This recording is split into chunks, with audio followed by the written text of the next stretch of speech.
तब जमीन, चांद, सूरज, सितारे कुछ भी न था। तन्हा अजीम रब्बुल आलमीन कायनात के परवरदिगार अल्लाह सुब्हाना व तआला ने कलम को पैदा फरमाया और हुक्म दिया, ए कलम तू लिख। ये हुक्म सुनते ही कलम अर्ज करने लगा, ए मेरे रब रब्बुल आलमीन, मैं क्या लिखूं? अल्लाह रब्बुल आलमीन ने फरमाया, तू अर्शे मुअल्ला पर कलिमाए तैयबा लिख। ये हुक्म पाकर कलम 400 साल तक ला इलाहा इल्लल्लाह लिखता रहा। जब 400 साल गुजर गए तब अल्लाह रब्बुल आलमीन ने कलम से पूछा, ए कलम तूने क्या लिखा? कलम ने अर्ज किया, ए अल्लाह सुब्हाना व तआला, मैंने तो बस ला इलाहा इल्लल्लाह ही लिखा है। अल्लाह रब्बुल आलमीन ने फरमाया, तूने कलमा का आखिरी हिस्सा क्यों नहीं लिखा? कलम खौफ से कांपते हुए अर्ज करने लगा, ए मेरे रब, तू पाक है, तू यकता है, अल्लाह के सिवा कोई माबूद नहीं। अब इस नाम के बाद कौन सा नाम लिखूं? ये मेरा हौसला ना हुआ और ना ही मुझे मालूम था। तब अल्लाह रब्बुल आलमीन ने फरमाया, ए कलम, ला इलाहा इल्लल्लाह के बाद मेरे खास दोस्त, मेरे महबूब मोहम्मदुर रसूलुल्लाह सल्लल्लाहु अलैहि वसल्लम का नाम लिख। यानी लिख, ला इलाहा इल्लल्लाहु मोहम्मदुर रसूलुल्लाह। ये सुनते ही कलम कई सौ साल तक ये नाम लिखता रहा। फिर अल्लाह रब्बुल आलमीन ने अर्शे मुअल्ला पर अजीम और शान स्तंभ पैदा फरमाए और उन्हें सातों जमीनों आसमान के अंदर गाड़ दिया। मुफस्सरीन ने जिक्र किया है कि एक स्तंभ से दूसरे स्तंभ का फासला 700 साल की मुसाफत के बराबर है। फिर अल्लाह सुब्हाना व तआला ने अर्श पैदा फरमाया और उस अर्श को उठाने के लिए कुछ लम्हों में 4 फरिश्ते पैदा फरमाए और उनसे फरमाया, ए मेरे फरिश्तों, तुम अर्श को उठाओ। ये हुक्म सुनते ही चारों फरिश्ते अर्श उठाने को तैयार हुए, लेकिन वो उसे उठा ना सके।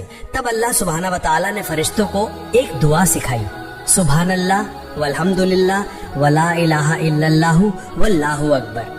जब फरिश्तों ने ये दुआ पढ़ी तो वो अर्श उठाने के काबिल हो गए और उसी वक्त अल्लाह रब्बुल आलमीन की कुदरत से बेशुमार फरिश्ते पैदा हुए और सब अल्लाह सुब्हाना व तआला की हम्दो सना करने लगे। फिर अल्लाह रब्बुल आलमीन ने अपनी अजीम कुदरत से माओ अर्द तैयार फरमाया और वहाँ सुर्ख याकूत से लोहे महफूज पैदा फरमाया और उसे अर्श के नीचे रख दिया।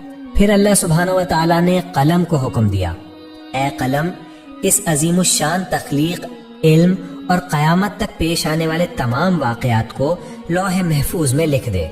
अल्लाह सुब्हाना व तआला के इस हुक्म को पाकर कलम ने बिस्मिल्लाहिर्रहमानिर्रहीम लिखकर आगाज किया। अल्लाह सुब्हाना व तआला ही इस कायनात का यकता खालिक है। अल्लाह सुब्हाना व तआला के सिवा कोई माबूद नहीं, वो यकता है, बेमिसाल है। फिर अल्लाह रब्बुल आलमीन ने कलम को दोबारा हुक्म दिया, ए कलम, आदम अलैहिस्सलाम से लेकर 1,24,000 अंबिया तक के तमाम हालात लौहे महफूज में दर्ज कर। बस कलम ने यह हुक्म पाकर तमाम मखलूक़ात और तमाम वाक़यात को लिख दिया। इसके बाद अल्लाह सुब्हाना व तआला ने याकूत की तरफ नजर डाली तो याकूत खौफ से पिघल गया और पानी में तब्दील हो गया। फिर अल्लाह सुब्हाना व तआला की बेपाया कुदरत से हवा पैदा हुई और रब्बुल आलमीन ने उसे शुमाल, जुनूब, मशरिक और मगरिब की तरफ भेज दिया और फरमाया, तुम लोग तेज रफ्तारी से बहते हुए पानी में लहरें पैदा करने लगे और झाग उठने लगा और फौरन ही अल्लाह सुब्हाना व तआला के हुक्म की तामील हुई। चुनांचे पानी के ऊपर झाग जम गया और उन झागों के बाहमी तसादुम से अल्लाह सुब्हाना व तआला के हुक्म से आग पैदा हुई। कुछ ही देर बाद उस आग से धुआं निकलने लगा। फिर अल्लाह सुब्हाना व तआला का अर्श पानी के बीच में कायम हुआ। अल्लाह रब्बुल आलमीन ने उस धुएं को 7 हिस्सों में तकसीम किया। उसके पहले हिस्से से पानी, दूसरे हिस्से से तांबा, तीसरे हिस्से से लोहा, चौथे हिस्से से चांदी, 5वें हिस्से से सोना, छठे हिस्से से मवारिद यानी मोती और 7वें हिस्से से याकूत पैदा फरमाया। इसके बाद अजीम अल्लाह सुब्हानहू व तआला ने अपनी कुदरत से पानी से पहला आसमान, तांबे से दूसरा आसमान, लोहे से तीसरा आसमान, चांदी से चौथा आसमान, सोने से 5वां आसमान, मवारिद से छठा आसमान और याकूत से 7वां आसमान बनाया। एक आसमान से दूसरे आसमान तक का फासला तकरीबन 500 साल की मसाफत के बराबर है। फिर अल्लाह सुब्हानहू व तआला की कुदरत से पानी से बदलकर एक सुर्ख रंग की मिट्टी की मानंद चीज वजूद में आई। तब अल्लाह रब्बुल आलमीन ने 4 फरिश्तों हजरत जिब्राईल, मीकाईल, इसराफील और अज़राईल अलैहिमुस्सलाम को हुक्म दिया कि चारों तरफ से उसको खींचो। اللہ سبحانہ و تعالیٰ کے حکم پر انہوں نے ایسا ہی کیا اور وہ چیز ایک وسیع و عریض زمین کی صورت اختیار کر گئی۔ پھر اللہ رب العالمین نے محض 6 دنوں میں آسمان، زمین، چاند، سورج، سیارے اور ستارے یعنی اس کائنات میں جو کچھ ہے سب کچھ پیدا کر دیا۔ پھر 1000 سال بعد اللہ رب العالمین نے بے دھواں آگ پیدا کی اور اس سے جنات کو پیدا فرمایا۔ جنوں میں ایک نبی بھیجے گئے جن کا نام یوسف تھا۔ اللہ سبحانہ و تعالیٰ نے اس نبی کو شریعت کے احکام سکھائے اور انہیں دنیا میں بھیجا۔ اس طرح جنات کی زندگی چلنے لگی، لیکن بہت سالوں کے بعد جنات اللہ سبحانہ و تعالیٰ کے احکام بھول گئے اور سب کے سب گمراہ ہو کر گناہوں میں ڈوب گئے۔ تب وہی یوسف نامی جن سب سے کہنے لگے، اے جنوں کی جماعت، اللہ سبحانہ و تعالیٰ سے ڈرو، گناہوں سے باز آ جاؤ۔ کیا تم بھول گئے ہو اللہ سبحانہ و تعالیٰ یکتا ہے، اس کے سوا کوئی معبود نہیں؟ بس توبہ کرو اور سیدھے راستے پر واپس آ جاؤ اور اللہ سبحانہ و تعالیٰ کے احکام مانو۔ لیکن جنوں کی جماعت نے اس کی بات نہ مانی اور سب نے مل کر اسے قتل کر دیا۔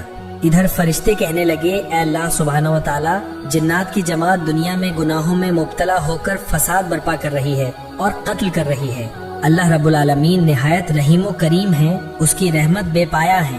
فرشتوں کی یہ بات سن کر اللہ سبحانہ و تعالیٰ نے جنوں کو ان کے گناہوں کی سزا نہ دی، بلکہ دوبارہ ایک اور پیغمبر بھیجا، لیکن وہ کامیاب نہ ہو سکے۔